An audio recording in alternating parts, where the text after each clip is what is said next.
يا ربي لك الحمد كما ينبغي لجلال وجهك وعظيم سلطانك، أشهد أن لا إله إلا الله وحده لا شريك له، وأشهد أن محمدا عبده ورسوله وصفيه من خلقه وخليله، بلغ الرسالة وأدى الأمانة ونصح الأمة وكشف الله به الأمة وجاهد في سبيل ربه حتى أتاه اليقين.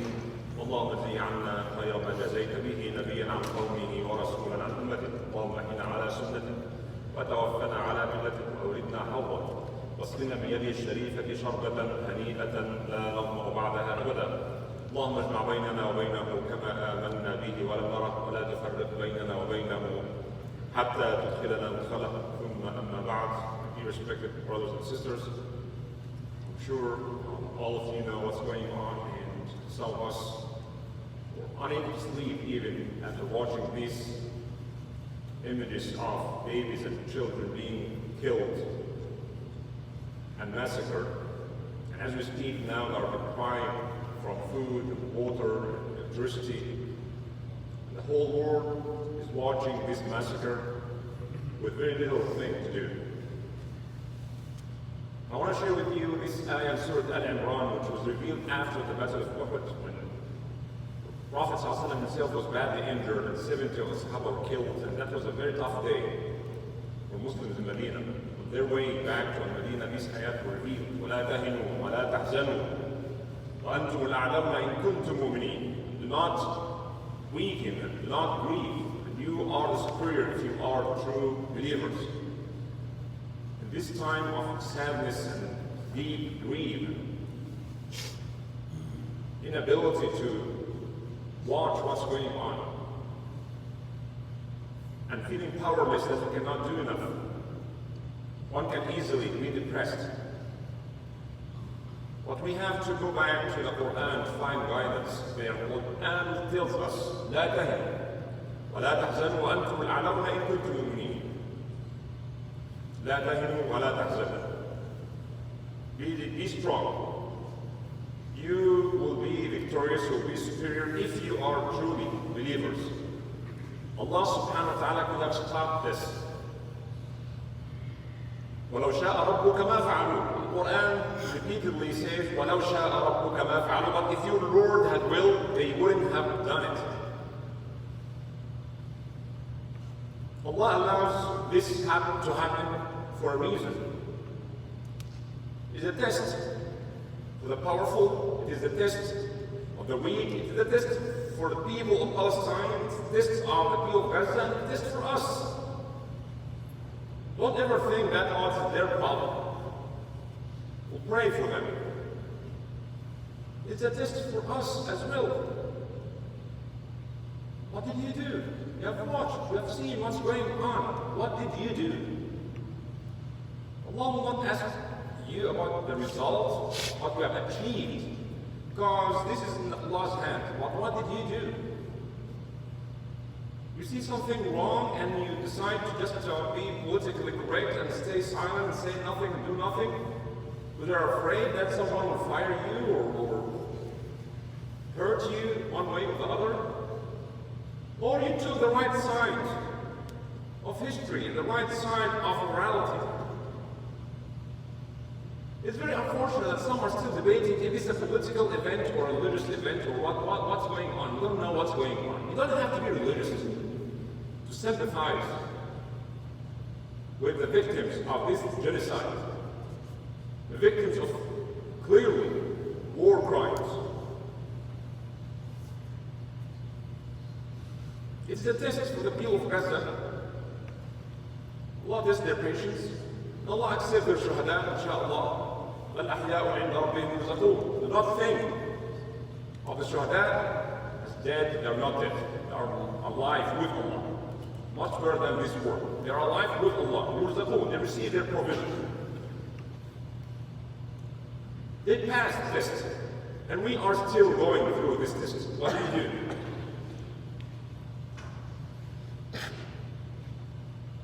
We have witnessed the death of innocent civilians, but we also are witnessing the death of meaning. Some terminology that lost its real meaning. What does it mean? We don't know. War of international law has no meaning now. definition of war crimes, he will still dispute what constitutes war crime and what's not war crime, self-defense. We don't know what the word genocide means, or apartheid means, or ethnic cleansing means. We lost the meaning of the word humanity. Just to be a human. Forget about your political agenda or movement. Just seeing people deprived from food and water as a collective punishment. You are killing hundreds of thousands of people. Because you are targeting militant group, and it's okay to kill militant people, one person, and just decide you can kill thousands of innocent people. That's okay, that's acceptable, it's called self-defense. That's not a war crime. International law has nothing to do with this. And history tells us powerful nations, armies, and governments, they define things. They define what's ethical and what's not ethical. They have done this all the time. All dictators. They just define what the crimes they've committed and giving it a beautiful name. Well, we have done this in self-defense for the safety and security of the community. Fighting terrorism. Fighting this and fighting that. People always are good in creating terminology that's so soft that justifies the crimes they've committed. Even Fir'aun, the symbol of tyranny in the Quran. I'm afraid that he will change your religion. I'm afraid that he may spread corruption on earth. That's his justification of killing Musa. Good justification. He doesn't want anyone to change the religion that he created, and he made himself God. He was afraid that Musa is so dangerous, and he may change your religion or spread corruption on earth. I want to protect you by killing Musa and these innocent babies. Justifying anything is possible. Everything is justified. We have lost the meaning of morality, ethics. Anything Israel does is justifiable in the media by the American government. The illegal occupation of occupied land, that's plainly and clearly illegal according to international law.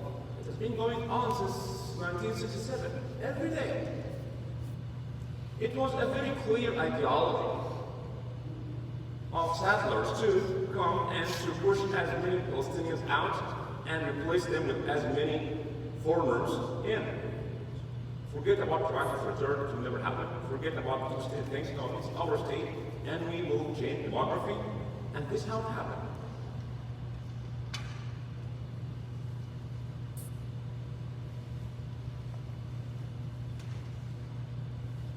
No problem in bombing a hospital, although the international law prohibits, even at the time of war, to target hospitals. What is okay for it? It is, so what? 500 Palestinians died, so what? And we are also watching this media war. It's very unfortunate that people lie and they justify their lie, and they think they're not lying. They believe themselves. This media propaganda heavily biased. They need to fabricate things just to add more to their propaganda. It's not enough to be biased, but you have to fabricate things. And we have just to keep in mind this dehumanization of Palestinians is the same exact tactic the Nazis used against the Jews between 1927 and 1945. There's a study in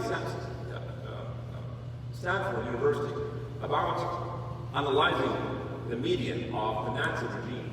Years before the Holocaust, the propaganda went on to break this moral barrier, to allow people to feel it not only okay to kill Jews, but it's good, you are doing good service to your country. This is how you kill morality and build hate. They call them rats, they call them devils, agents, they call them demons, and they call them all the names you can think about to justify later on the Holocaust. And it's a crime, it's burning people alive. It is Europe who did this, but they used propaganda to prepare for such crime, to justify it, to make it okay. Unfortunately, we are witnessing the very exact same thing here. Who could have believed that someone would wake up in the morning deciding to kill a child in Chicago? That's not hate that he's born with, but hate that he was taught. It's very unfortunate that it was proven that this criminal who killed this 6-year-old boy stabbed him 26 times. What kind of hate is this? That media is powerful. It can make someone who's 71 supposed to be a wise person, and he goes to try to kill a woman and he stabbed her son 26 times because inside of him has been fed this hate that these people are like rats. It's okay to kill them. And he said, while he's committing this crime, that you Muslims should be killed. It's what he was taught. It's very unfortunate that a person like Tom Cotton, the Republican senator, says that Israel can bounce rubble in Gaza. Lindsey Graham, one of the strongest people in the Congress, he says that Israel should level Gaza. And if this is not a war crime, what is? If this is not genocide, giving them green light to level a place inhabited by 2.3 million people. Level it, yeah, we're strong, we're powerful, nobody can hold us accountable, we can do whatever we want. Not only that, our president is going there to give them more weapons to kill as many Palestinians as possible. I was listening on CNN when Israeli officer said, no, I want to correct something. We are not just targeting militant groups, but we are targeting civilians as well. Plain and clear. This is how cheap people in Gaza are in the eyes of these politicians.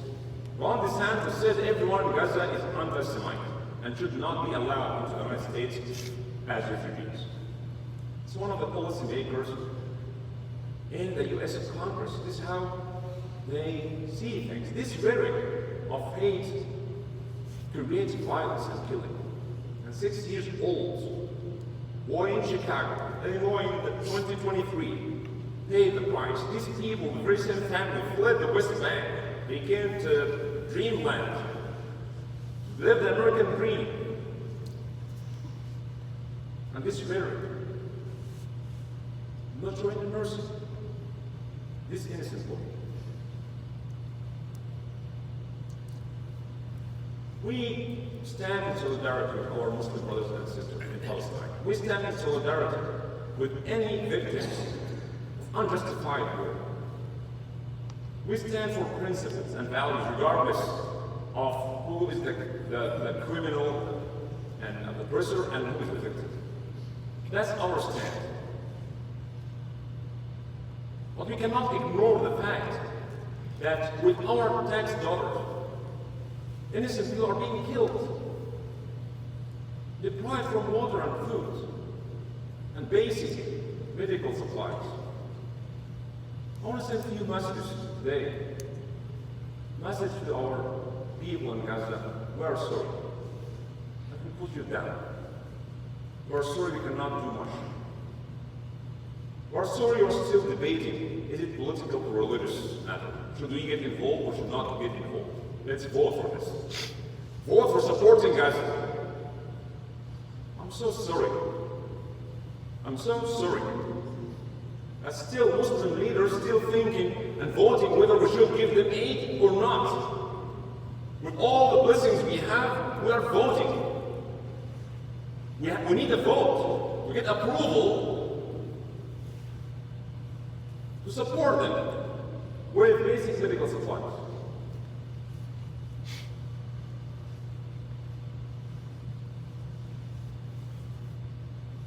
And so our president, Joe Biden, stop supporting Israel. Be a peacemaker. Use the power of the United States to create peace if you are truly peace agents. Instead of being a war agent, getting more weapons as if this is going to solve the problem. The problem will not be solved by adding more oil to fuel, gas to fuel, or gas to fire. We cannot do that. We cannot achieve peace by doing more injustice, spreading more hate, more killing, and more bloodshed. That is not going to solve the problem. It will make it worse. Think about these children who witnessed all this. Be interested in peace? It's not going to happen. We have to stop the war. We have to stop the war now. We have to be serious about peace. Talk about peace and expelling people out, putting them in ghettos,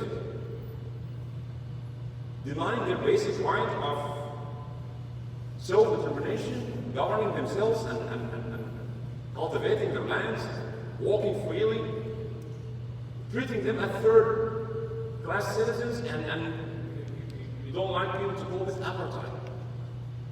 It is apartheid, and it's even worse. It's even worse. And for the Arab and Muslim leaders, where are you? When will you take an action?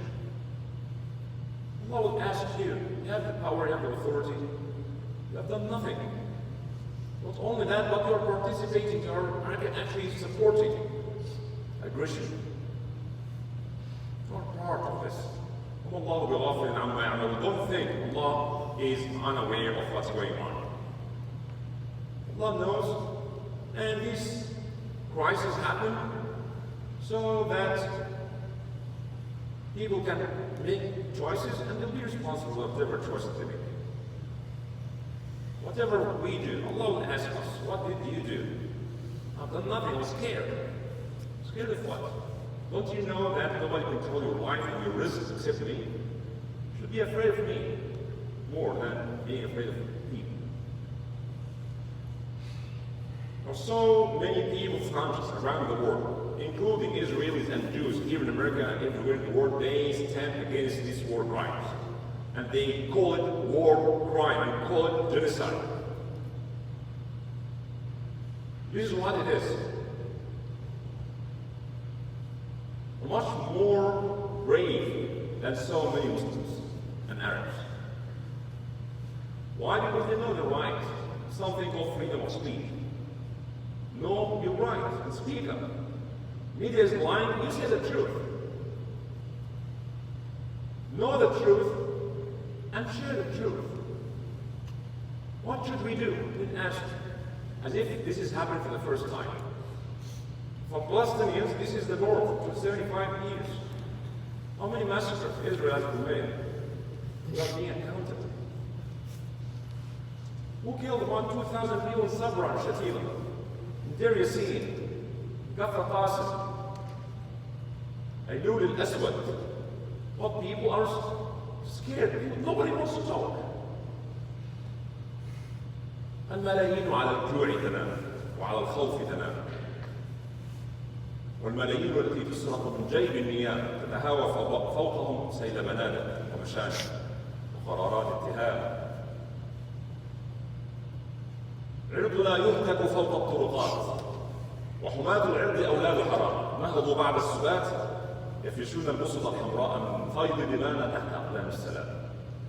أرضنا تصغر عاما بعد عام وحماة الأرض أولاد السماء عملاء. لا بهم زلزلة الأرض ولا في وجههم قطرة ماء كلما ضاقت من الأرض. فادونا بتوسيع الكلام حول الضيق والانفصال. أبادوا بعضنا من أجل تخفيف السحاب. لو يجري الكلام. Brothers and sisters, there are so many things we must do. First of all, we have to keep them in our prayers and never underestimate the power of prayer. We should include them in our prayer every Salah, especially in Jum'ah.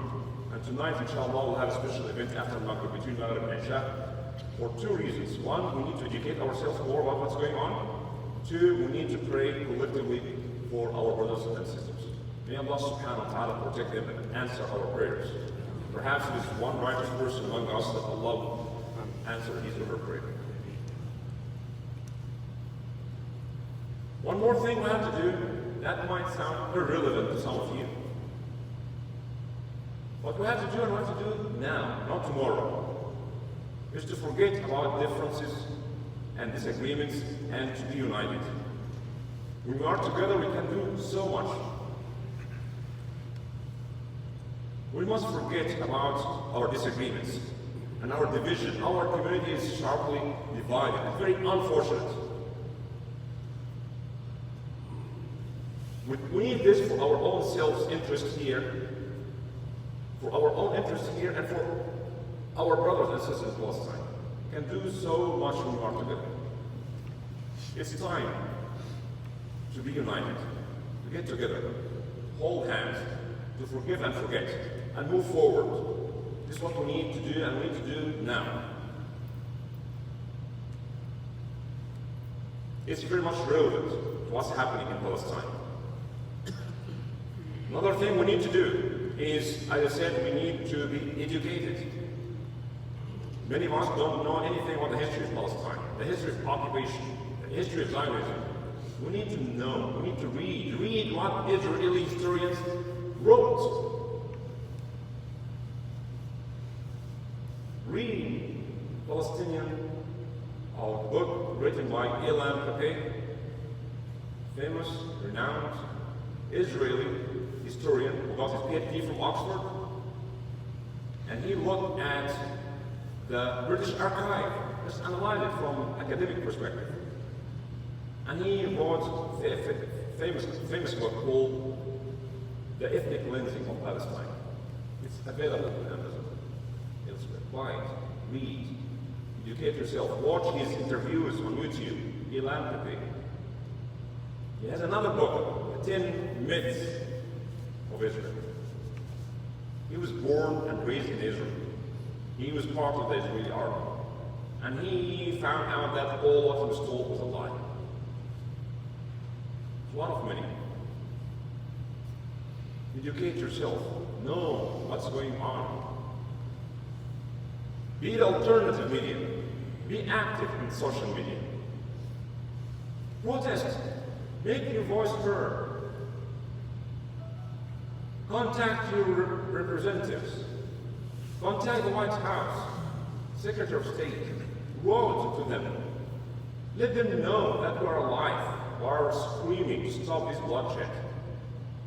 Be honest in making peace. We have to speak up. Don't be scared of anything. Know your legal rights and use it. Let's do whatever we can. So when Allah asks us, what did you do? So, Ya Rabbi, this is what I could do, and this is what I did. قولوا قولي هذا واستغفر الله لي ولكم استغفروه.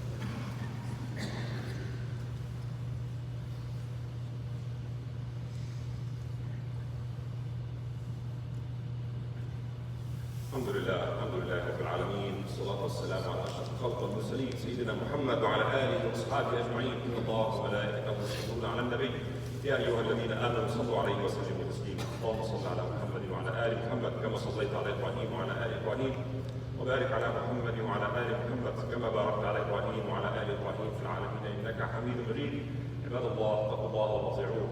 إن الله يأمر بالعدل والإحسان وإيتاء ذي القربى وينهى عن الفحشاء والمنكر والبغي يعظكم لعلكم تذكرون. اذكروا الله يذكركم اشكروه على نعمه يزدكم ولذكر الله أكبر والله يعلم ما تصنعون. Quick announcements, inshallah, tonight, as I said, we'll have, instead of having a regular tafsir class, we'll have a special session about Palestine, brief history, and inshallah we'll make special prayer and dua for our brothers and sisters. And we also have tonight the Heart and Mind Youth Program for high schoolers, 7 to 10, inshallah. We'll have a parallel program for them. So for high school students, boys and girls, inshallah, tonight we'll meet 7 to 10 p.m. inshallah subhanahu wa ta'ala. اللهم انا نسالك الهدى والتقى والعفاف والغنى. اللهم انا نسالك رزقا طيبا وعملا متقبلا. اللهم اصلح لنا ديننا الذي هو عصمه امرنا، واصلح لنا دنيانا التي فيها معاشنا، واصلح لنا اخرتنا التي اليها معادنا. اللهم اجعل الحياه زياده لنا في كل خير، واجعل الموت راحه لنا من كل شر. يا حي يا قيوم برحمتك نستغيث. يا حي يا قيوم برحمتك نستغيث. اصلح لنا يا رب شأننا كله. اللهم لا تكلنا الى انفسنا طرفه عين ولا الى احد من الناس يا رب العالمين. اللهم انصر الاسلام وعز المسلمين. اللهم كن مع اخواننا المسلمين المستضعفين في غزه وفي غيرها يا رب العالمين. اللهم كن لهم ناصرا ومعينا. اللهم احفظهم بحفظك واكلهم بعنايتك ورعايتك، وامدهم بمددك يا رب العالمين، فقد انقطع عنهم مدد الناس. اللهم امدهم بالصبر، اللهم امدهم يا رب العالمين بالعافيه. اللهم احفظ اعراضهم واحفظ بيوتهم واحفظ مساجدهم. اللهم احفظهم بحفظك واكلهم بعنايتك ورعايتك يا رب العالمين. اللهم كن لهم ناصرا ومعينا. اللهم كن لهم ناصرا ومعينا. اللهم انصر الحق واهله واهزم الباطل وجنده. اللهم عليك بمن دمر المسلمين ودمر بلاد المسلمين واستباح اعراض المسلمين وهدم بيوت المسلمين. اللهم كن للمسلمين ناصرا ومعينا يا رب العالمين. اللهم ارزقنا صلاه في المسجد الاقصى بعد تحريره يا رب العالمين، رده الى ايدي المسلمين واحفظ بلادنا وبلاد المسلمين. اللهم اعنا على نصرتهم، اللهم اعنا على نصرتهم يا رب العالمين. اللهم اعنا على ذكرك وشكرك وحسن عبادتك. واخر دعوانا ان الحمد لله رب العالمين. وصلى الله على سيدنا محمد وعلى اله واصحابه اجمعين.